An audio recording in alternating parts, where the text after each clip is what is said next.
Welcome back to Nasdaq Trade Talks. I'm your host, Jill Malandrino, Global Markets Reporter at Nasdaq. We'll be coming to you live from Inside ETFs in Hollywood, Florida. Joining me on set, we have Nancy Davis. She is the Managing Partner and CIO of Quadratic Capital Management, LLC, and we're talking about embracing volatility. Nancy, I'm sure that was a hot topic for you in Q4, but explain to the audience, what exactly is this concept of volatility? Yeah, so volatility is an asset class, just like stocks and bonds are an asset class. Investors, I think, hear the word volatility and they get scared, but you can actually own or be short volatility in your portfolio and trade it just like you would stocks and bonds.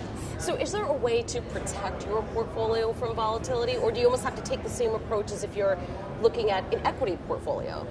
Yeah, it depends on the type of asset class, because in some markets, equity vol, for instance, tends to be negatively correlated to the market. Right. So when the market sells off, equity vol goes up. So if you want to own equity volatility because you think the market's going up, you'd be better off having a directional exposure with options where you're long vol and also short the market, rather than a product that is just long VIX only or long vol only. Right, and would you take the same approach with using volatility as an asset class within your portfolio? Yeah, so it depends on, again, going back to the asset classes, like other things like commodities in agriculture, for instance.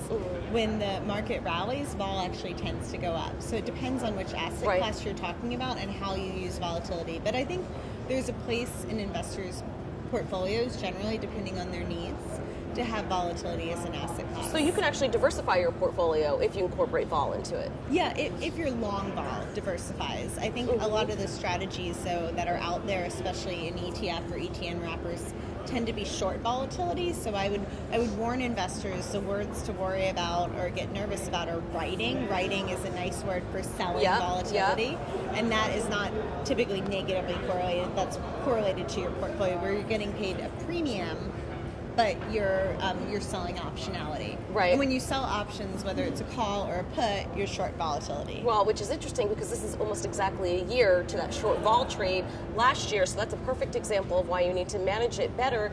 But let's get your 2019 outlook. What do you think volatility might look like this year? Will it mirror 2018, or will it have a different track, do you think? I think it'll have a different trend than what 2018. In 2018, we had a spike in vol right around early February. February 5th was the really big date, and that was around CCAR, the Fed regulations for banks that changed.